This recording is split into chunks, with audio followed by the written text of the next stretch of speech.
A very special welcome to you, our lovely, lovely listening family from across the world. Wherever it is that you're listening in from, I greet you specially as I welcome you to Wednesday's edition of Hard Facts here in 95.1 Nigeria Info. My name is Somi, that's S-O-M-I, short for Apena Somi, and today is Wednesday, the 24th of July, 2024. One more week and we're done with July. How does that feel?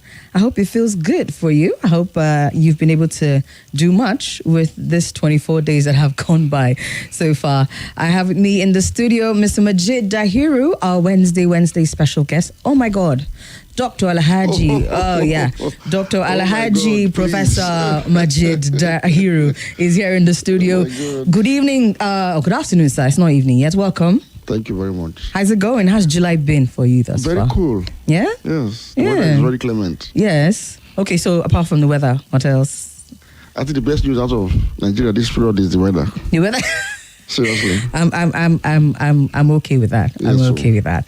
We count our blessings whichever way, whatever it is that we can get, we're good with it. Okay. All right. Wednesday's Roundtable kicks off officially at this time. Some very interesting things in the news, and I'm hoping that we can use the time that we have to look at as many as I have at least 3 to 4 stories that are on my mind. But let's start with this very interesting one that we see here. The news reaching us today is that 2 bills were passed by both chambers of a National Assembly in June and transmitted to the President for assent, but we're just hearing of them now.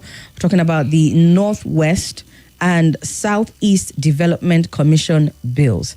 Apparently, the president signed this into law, creating 2 new regional development commissions to join the NDDC and the one we have in the Northeast, I believe. So we currently now have the Northwest Development Commission as well as the Southeast Development Commission joining with the regional development commissions that we have. That of the Northwest was sponsored by Deputy Senate President Jibrin Barau, and that of the Southeast was sponsored by Deputy Speaker Ben Kalu. These 2 bills were passed by both chambers in June, transmitted to the President for assent, and the President signed these bills into law yesterday, according to Mr. Kalu, who announced this in a post on social media. The Northwest Development Commission is mandated to develop the 7 Northwest states of Kano, Sokoto, Zamfara, Kebbi, Katsina, and Kaduna. And that of the Southeast is responsible for the 5 Southeast states of Ebonyi, Imo, Abia, Enugu, and Anambra. And the signing of these 2 bills into law apparently has come amid calls for reducing government agencies to cut down the cost of governance in the country. Mr. Majeed, let's quickly get your thoughts on this one. Yes. Honestly, I don't even know what to say about such issues anymore, because sometimes when you sound repetitive, it's as though nothing good comes out of either this government or the previous ones. So begin to wonder, why exactly are we having ad hoc arrangements for development in the Nigerian Federation? Outside of what the states are supposed to be doing? You have states already. You have the federal government with its departments, its ministries and agencies that are in charge of the entire federation with an annual budget. You have the Federal Ministry of Works, for example. You have the Federal Ministry of Agriculture. You have the Federal Ministry of Health. So the incoming Ministry of Livestock Development. So these are standing ministries with departments and agencies under them that are supposed to serve as collaborative special purpose vehicles with state governments to develop the entire federation. Why do you need to create another bureaucracy that will be simply a creation of job for the boys by way of regional development agencies? It makes no sense. Absolutely. Did you have this position when the NDDC was being created? A lot of Nigerians expressed reservations about the NDDC. A lot. Even Obasanjo rejected the idea of NDDC. But some of us supported the NDDC then, because the situation in Nigeria was unique. For many years, for many, many years, the most important resource that actually fed the entire country, which is crude oil, came from this region. But this region was neglected collectively by successive federal governments that were led by people outside of that region. So that region suffered economic injustice. That region suffered environmental degradation. That region suffered political exclusion and marginalization as well because of the minority status of the constituent peoples of Niger Delta in the scheme of things in the Nigerian polity. And so for many years, these realities were on ground. So Nigeria was guilty, collectively, of not doing enough for the goose that lays the golden egg, that feeds all of us, that benefits all of us. Your monthly allocations to the 36 states of the Federation, to the 774 local government areas, to your 109 senatorial districts, 260 constituencies, federal constituencies, are actually largely funded by oil mineral resources and the monies or the revenues derived from them that are mostly domiciled in the Niger Delta region of Nigeria. So by the early 2000s, in order to accelerate development in this region and to atone for the injustices, economic injustices that have been done to this region, and to bring it up to speed to a status deserving of an oil-producing region, as is the case in most developed countries, there was now a need to just go beyond just having states, to have a special intervention agency that will be headed by people from the region, by law. You see, the law of that established NDDCC made it mandatory that it is people from the very region, from the very states that constitute the Niger Delta states, that will head most of the positions, the MD, the chairman, the EDs, so that it's like we are giving you the opportunity to develop your own land. So in the opinion of many Nigerians, and including myself, this was a necessary intervention to be done because of the special circumstances surrounding the issues in the Niger Delta. Already there was militancy at that time. We were seeing restiveness, and it was beginning to affect, the economic base of this country. And so there was a need to give something back. The Yar'Adua took in a notch to say, okay, let us even create a ministry to complement NDDC that will give more resources to the Niger Delta. And I have a belief that there's nothing you do with regards to development in Niger Delta that is even enough. Considering the many years of environmental degradation that we will not even be able to remedy. We are not even able to remedy it as we speak. Some communities in Niger Delta cannot fish. Their ecosystem is polluted beyond remedy, beyond remediation. So we needed to do much more. Considering the billions and trillions of dollars that we have made from this region without anything to show for it in that same region. So this was a special circumstance. But even then, NDDC has failed. The Ministry of Niger Delta is underperforming. The situation in Niger Delta has not changed. That is why you have oil theft as we speak today. So, which means the lesson that we should have learned from this intervention was, the best thing to have done was the states to have been responsibly led by political leadership that are high on integrity, that will be complemented by the federal government, that will also be led by men and women of very high integrity. Father George Ebusani called it integrity-based leadership. This was what was lacking. So what happened to NDC was that it became a tool for political settlement. So politically exposed persons who want to contest election, who have lost elections in the opposition party or to the opposition party, and then the ruling party at the center wants to also, empower them to go back and take power at their respective states, are giving jobs in NDDC. So for 12 years of NDDC existence, it did not commission one single completed project. One single project was not completed or commissioned by NDDC in its first 12 years of existence.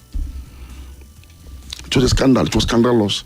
It was one of the, I think the political chairman of NDDC, Ambassador Sam Ndem from Akwa Ibom, was reported to have gone to the graveyard, if you remember, to perform a ritual that involved him burning to ashes 200 million naira cash.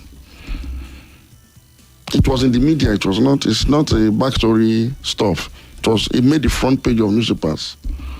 Such was the waste that Akoda was associated with NDDC, at least at the early stage, because politicians were deployed there, and it became a mess. So for perhaps the other regions, they think that they can do better. The elite of the other regions are saying that their colleagues in the Niger Delta have NDDC to further their nest. So they have created these agencies across the board, all of no effect. It won't have any effect. It will be another drain on our resources that will go to some politicians. And I wonder why the president. Sometimes I keep wondering, I get tired of criticizing Mr. President, but why will you even sign this bill? Obasanjo refused to sign the NDDC Act when it was passed by the National Assembly. He refused. his decision was actually vetoed by the National Assembly. That was the first time the National Assembly will override the president's veto. He refused because he saw the inherent lapses in such an arrangement. But most of us felt, let's just take right and see. And here we are, many years on. How do you get the Southwest? What exactly is that supposed to achieve? Well, some would say equity. And equity what? Mr. Majeed, we'll have to answer that question after this break. There's so many things to discuss there. It's the conversation around the agitation by other regions for their own development entities, and also the conversation around resource control. And then we come back to the Rossine report. All of that after this. Stay with us. More conversation, more talk, more right after this. Hi everyone, my name is Swat. That's the name my father gave me, but you can always call me Her Vocal Majesty. I'm the host of The Sunny Side on 95.1 Nigeria Info. It takes place every weekday, noon to 3 p.m., where we get to have all the lovely contemporary conversations. If your days are normally long and gloomy, well, not anymore, because I'm here to make it all bright and sunny for you. So join me. It's an invitation. You don't want to miss out.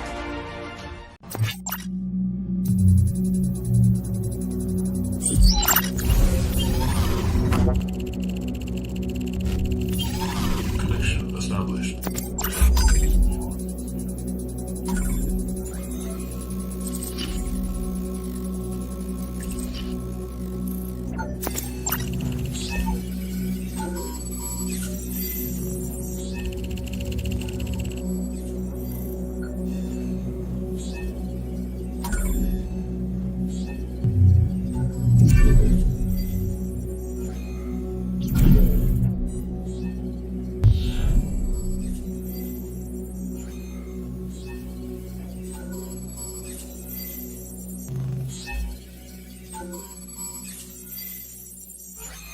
All right, welcome back. I said we want to get into as many conversations as possible. We have touched on the first story. Let me see if I can get into at least two others so that we just have a round, bringing together of all the conversations so that when the responses and the contributions start coming in, we can respond to as many of them as possible. First story on the table, Tinubu has signed the Northwest and Southeast Development Commission bills. And Dr. Majeed was just responding to that. We know that a lot of these things, it's a case of, you did it for the Niger Delta. So we should do it. Yes. So that's why I was talking about equity. People like Shegumi was even asking for amnesty for bandits in the Northwest. The same way they get amnesty to Niger Delta militants. Exactly. I don't know what exactly is wrong with us. This mentality of sharing without baking the national cake is a problem that will lead us into the doldrums eventually. Well, speaking of doldrums, some would say that this is another matter that perhaps was not well thought out. I don't know whether it's a case of the person who was responding to it. Let me get into the story properly, and then we'll break it down as to whether the statement can hold any water. The Senate President, Akpabio, has come out to say that the 70,000 naira minimum wage should apply to domestic workers as well. He says if you are, no matter who you are, as long as you have somebody in your employ, you should pay them 70,000 naira as minimum wage. But some would say, look, where is this coming from? Isn't there an act that determines, who is held to minimum wage? I think we've had this conversation before where it says, you need to have up to 25 people in your employ for you to be able to do this. And this was another one of the major considerations that some people were using to kick against the increase in minimum wage. At that time, last time we spoke, you were even talking about how 250 is barely enough, but should be the standard. Well, after that, government has approved in agreement with Labour 70,000 naira minimum wage, and now we have the Senate President coming out to say that no matter who you have in your employ, no matter how many people you have, your driver should earn 70,000, your domestic help should earn 70,000. How does that work? I know that they amended the Minimum Wage Act from 2019 to 2024. I don't remember seeing anything in the act that says that this can hold, but this is what the Senate President is saying. Let me see if I can read it out. He says, if you hire a driver or gate man, you cannot pay them below 70,000. He says, so he's very delighted that this has been passed, and now they look forward to employers of labor improving on what has been set as a benchmark for all to follow. Okay, two things. First and foremost, anybody working in Nigeria, anybody at all, be it a security man, be it a housekeeper or a domestic worker, as the president referred to them, deserve living wages. And when living being different from minimum wage. Yes, and when I said, for example, that 250 was only realistic to the extent that it's not even enough to take a family of 6 home. So a driver deserves much more than that. Anybody working deserves to be paid decent wages. First of all. First and foremost. Now, this is different from what the Act actually says. The Act simply, the Minimum Wage Act stipulates that an entity that employs 25 and above should actually pay minimum wage.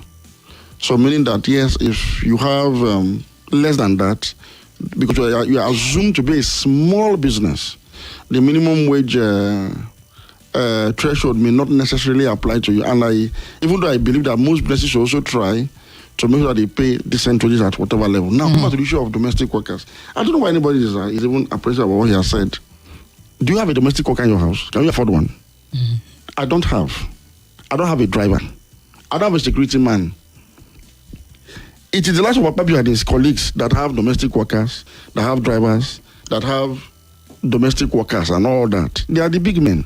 And indeed, they should pay their domestic workers not just 70,000, but far above that. They should pay them decent and living wages. Far above that. So I support Ababi in this regard. That those who have house helps or those who have security men should pay them decent wages, because you don't expect a man to even secure you properly if you don't pay the person well. So if you can't afford to have a security man, you better not to put somebody in your gate and treat him like a slave. Or hire a driver and treat the driver like a slave. Or have a housekeeper and treat the housekeeper like a slave by paying them slave wages. Except, of course, the services they are rendering to you are not one that takes all of the working hour, should I say man hour in a day. Maybe if you have people that work for you just on a few hours on a daily basis, it depends how you negotiate it, but whatever it is, everybody in Nigeria deserves a decent wage. I mean, the man that is your security man is not inferior to you in any way. Because without his services, you cannot even be a big man. You can't be a banker, you can't be an CEO. You need a security man to secure you, to be able to carry on with your life as a CEO. You need a housekeeper to maintain your premises for you to be able to live decently and be the right frame of mind to continue to work even as a CEO. So everybody deserves fair wages. So to me, he has not said anything that is out of place. So for those who have the capacity to hire, please pay them well. If you cannot pay them well, do the job yourself. That is the reality. If you cannot pay a housekeeper 70,000 or above in this economy, please do the job yourself. You don't deserve to have a housekeeper. You can't afford it. And so don't hire somebody and make them to work for you as slaves. And I don't support that at all. So I've always supported fair wages for all category of workers. Because they're human beings, they have families like you. They deserve the basic minimum of life like you. When we talk about pushing the minimum wage far above the current threshold, it was because we knew that when people earn well at the very top and at the middle, when you have a middle class that earns well, they'll be able to pay these monies. Do we have a middle class currently in Nigeria? We don't have, absolutely don't have. In the US, people have made this argument. Hardly will you find anybody in the US that earns a minimum wage. People earn far above it. Now, the federal government of the US sets the minimum wage. I think now right about $12.05, $12.50 per hour. Per hour. But every other state pays something above that. And hardly will you find somebody earning exactly that minimum wage in any state of the United States. You hardly find it. People earn money in very fat paychecks. That is, for instance, if 70,000 is the minimum wage in Nigeria, one would expect a university professor to earn a minimum of 2,500,000 per month. One would expect a medical doctor at level 15 to earn almost that amount. One would expect a civil servant at a grade level 14 or 15 to earn almost that amount of money. So such a person can pay 70,000 conveniently to his driver, to his whatever. But in Nigeria, what our governments pay is exactly the minimum wage, and do consequential adjustment. So at the end of the day, what they are paying is poverty wages across board. So a director of Nigeria cannot afford to have a driver and pay the person minimum wage. So even when he was supposed to be able to do so. So having acknowledged this, yes, sir, would you still say that somebody who has one worker, for example, should pay 70,000? If you cannot pay a housekeeper 70,000 today in Nigeria, a housekeeper that will come to your house in the morning, take care of your kids, work. Don't think we are going to work in the morning. They're coming to work by 5. as well. If you cannot pay a housekeeper that comes to work by 7 a.m. and close from her workplace in your house by 5 p.m. 70K, please don't hire. You can't afford it. It's a different matter if somehow you and the person agrees on a lower way, but know that it is not enough. This is the reality we must face. Know that it is not enough. Just know that it is just based on condition that, okay, have bread better than none, but know that it is not enough. Right. That you're supposed to pay the person even above minimum wage. Nobody should actually earn minimum wage anywhere in the world. Like I said, in the US, nobody's paid exactly the minimum wage. No. It's just the minimum. So when you say minimum wage, you're not supposed to pay exactly minimum wage and not do consequential adjustment. So what you have today is that we don't have a middle class, particularly in the public sector. Nigeria's public sector today is the highest employer of formal labor.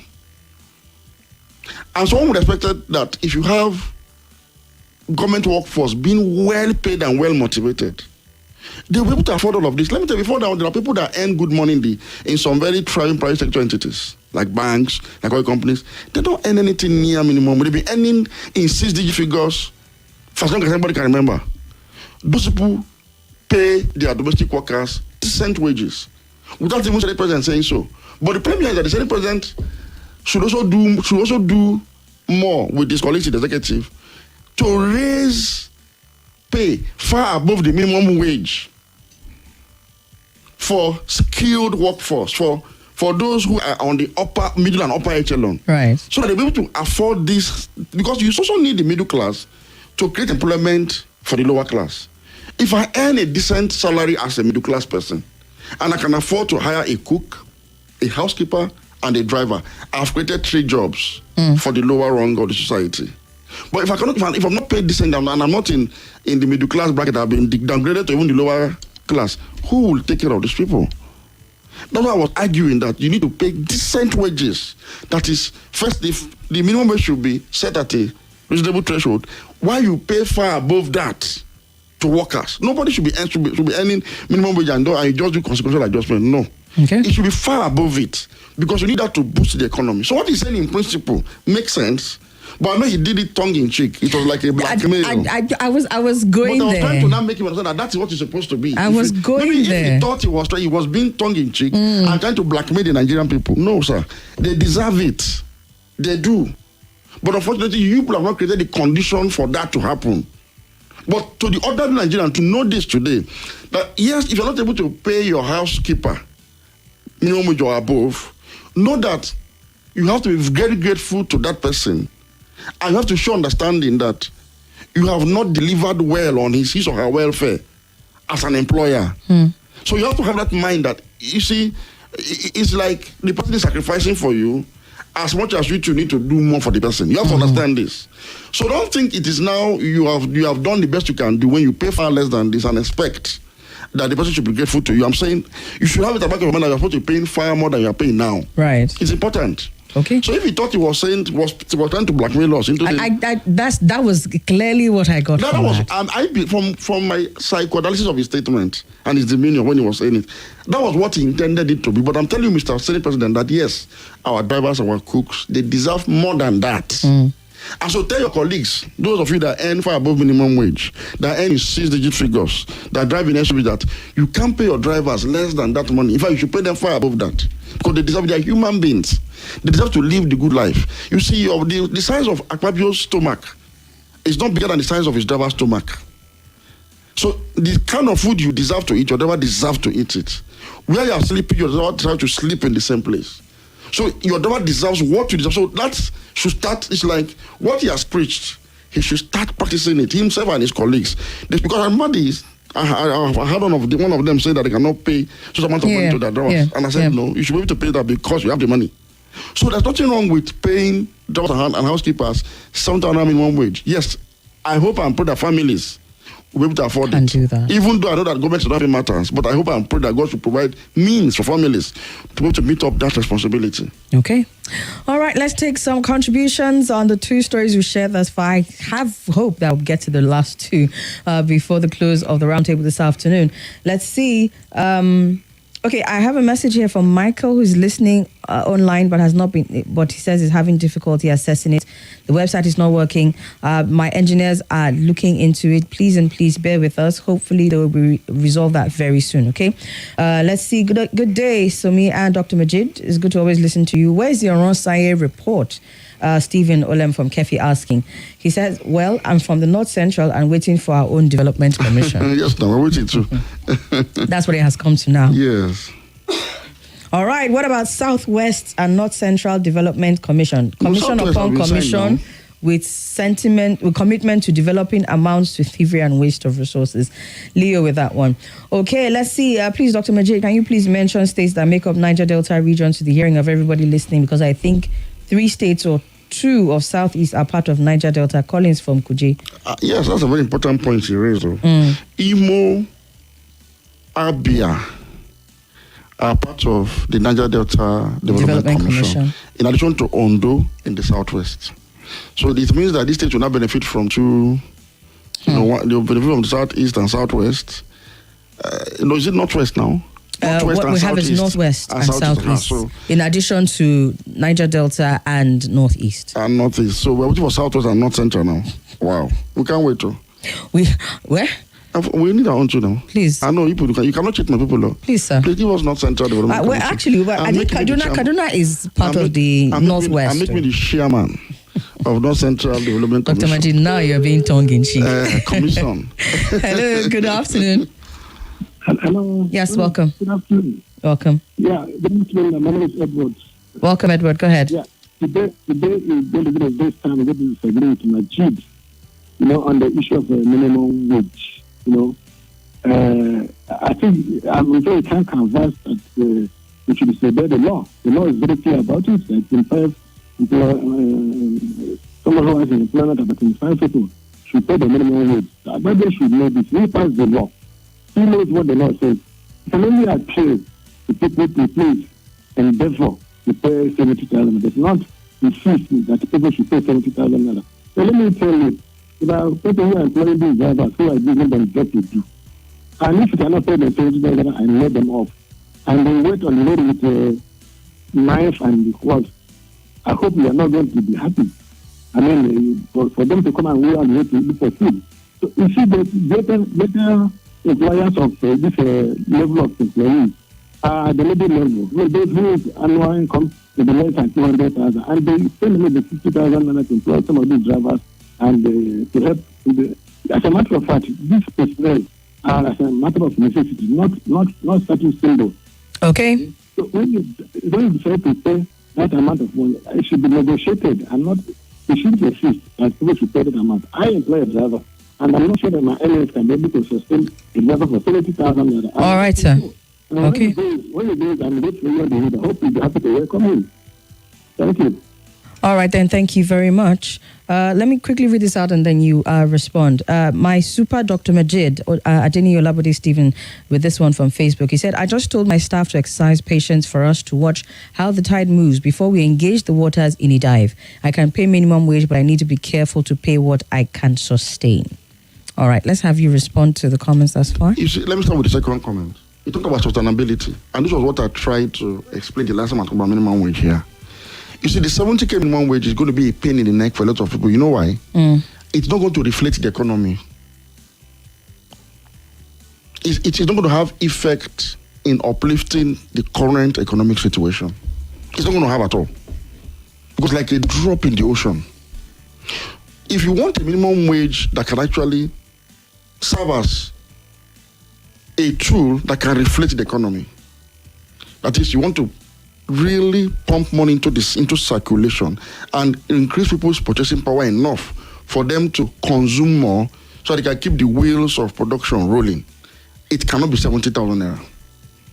That's the dilemma that business owners like the last responder actually face today, and it is legitimate. Because it's one thing to say, okay, you have raised minimum wage. It's another thing to have that minimum wage have impact in the economy enough to ensure money circulation in the system that can boost private sector productivity, increase their revenues and profits, that they can now plow back into the welfare of their own workforce. Right. This money doesn't have the capacity to do that. That's why I said, what would have been okay in this kind of economy we are in today would have been even 1 million naira or above. But let us assume that circumstances in the country today, even the government will have to do a 360 turnaround in their strategy to raise such amount of money. But 70K cannot do the job. This is on one hand. And I'm happy he said that he's going to tell his workers to be patient. Let them watch the scenario. That was what I was trying to say in response to the first caller. Know it at the back of your mind that 70K is not enough for anybody that is the breadwinner of a family of 2 or 4 children with a wife or with a husband. Know this. I know that people deserve even more, or at least that minimum that has been set. So if you have a driver, if you can't pay the person 70K, you have to crave the person's understanding. You have to make sure that the person knows that it is simply beyond you, but you need the services. Right. Ordinarily, you are supposed to be able to pay far more than that, because it's the same food that you are eating that will satisfy you that he also requires to get satisfied. His children deserve education, not like your own children deserve education. And he's rendering a service. So when the Bible thought he was speaking tongue, I'm saying, he actually said the right thing, even though he may not have intended it to be the right thing. Workers at all levels need better pay in today's Nigeria to cope with the economic situation, the cost of existence crisis. Okay. That's on one hand.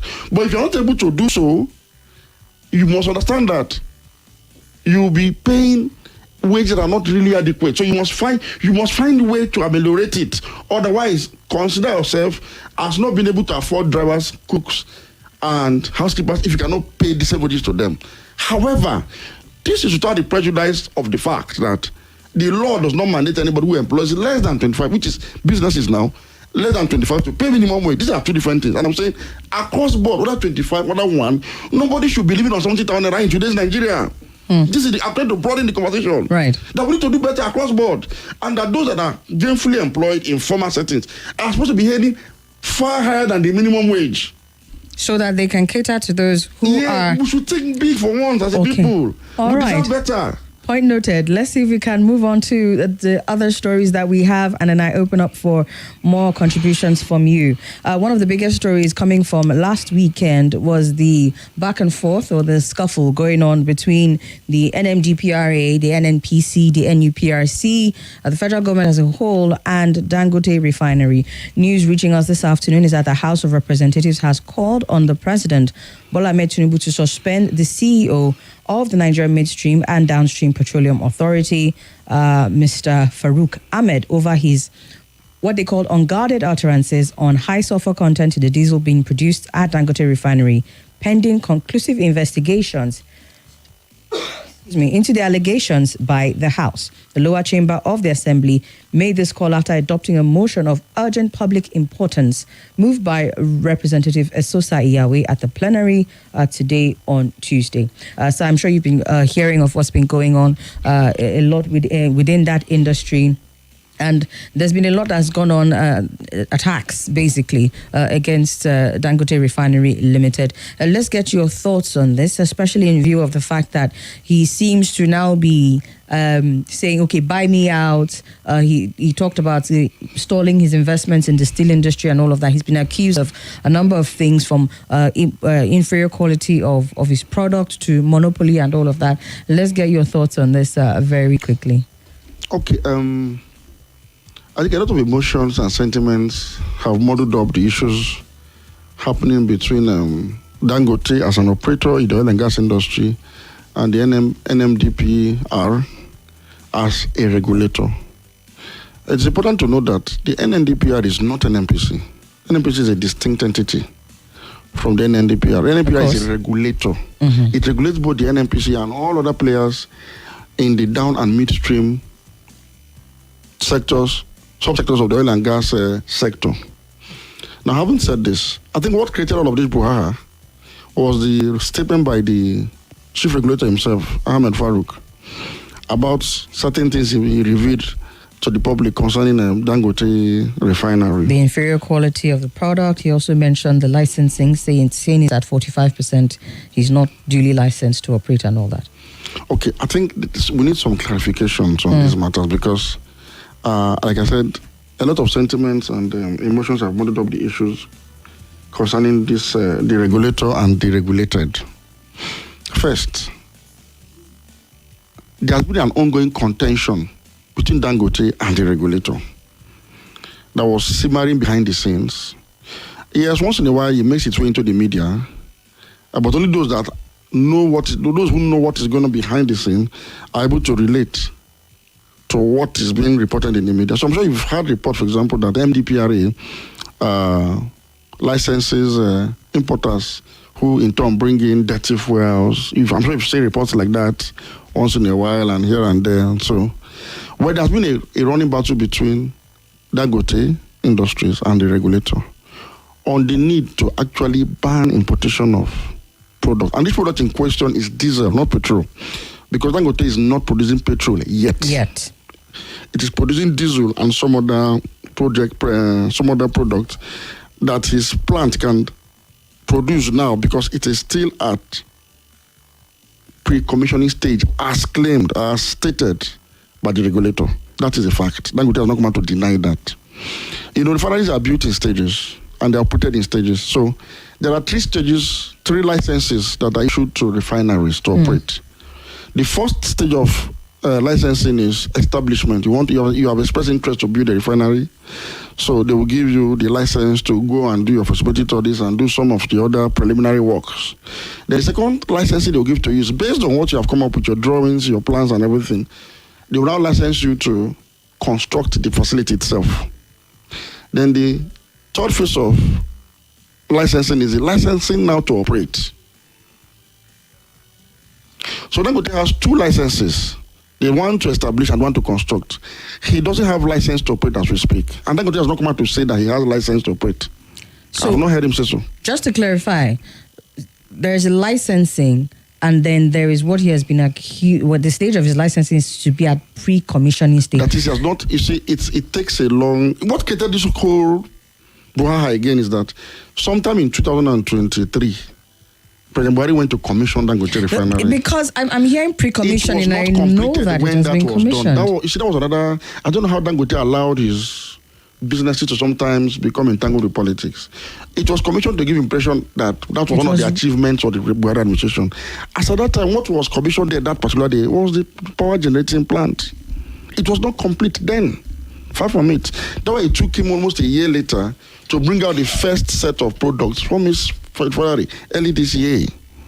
So indeed, it has 4 sections. For a standard refinery, also that is single train refinery, they have 4 compartments or 4 components. 2 is running as we speak. But one that produce petrol and some other products are not yet commissioned. So it is when all of them are running that you'll be issued license to operate. That is, you are now operating. That is, you are fully commissioned and you are operating. Commissioning does not mean cutting the tape. It means this facility has been commissioned to run completely. Yes. What Dangote has been doing is he got a waiver from the same NDPRA to be able to produce what he's producing now. Part of the support that the government was giving to him was, they know it's a very serious investment. They know that he has put a lot of effort. So government practically promoted this venture. We all saw it. Some people even complain that why will you be promoting another person? Why not fix your own? Fine. But the contention is that when he started producing diesel, Dangote pressured NDPRA to stop issuing licenses for importation of diesel. That was what was alleged. Dangote has not denied this. If you look at all statements from Dangote, he's attacking imported products. So the NDPA has a duty not to create a monopoly and to ensure that there's adequate supply. Now, this is the issue. Nigeria's daily requirement for diesel is 40 million liters per day. Dangote's plant is producing just about 10 million liters. So if you ban importation, for example, where will you get the 4 million liters gap? And don't forget that Dangote's plant is also exporting the product it's also producing. So that Dangote doesn't have an obligation to sell all of his products in Nigeria. It doesn't have that obligation. So this is on one hand. So I think because of what the regulators felt were some of the misconceptions out there, was what made Ahmed Farouk come out and to say, look, he's still in process. And talking about dirty fuel, there are thresholds for sulfuric content in diesel and other petroleum products. So he was just trying to say that the sulfur component of imported ones are actually less than what Dangote is producing locally. All right, so we need to go on a break. When we come back, we're going to get more into this issue, especially since it has been established that there were waivers granted, there was support given that probably put him in this position where he feels like he needs to defend himself at this point. And so we need to get into what exactly set the fuse off that made for all of this to get to the stage that it has gotten to now, because a lot of things have been said, committees have been set up, investigations are being run. We'll get into all of that right after this break. Stay with us. More news and information coming up. We'll be back in a moment.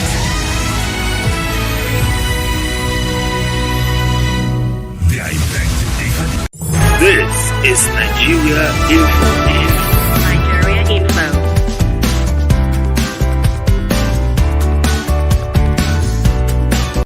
This is Nigeria Info.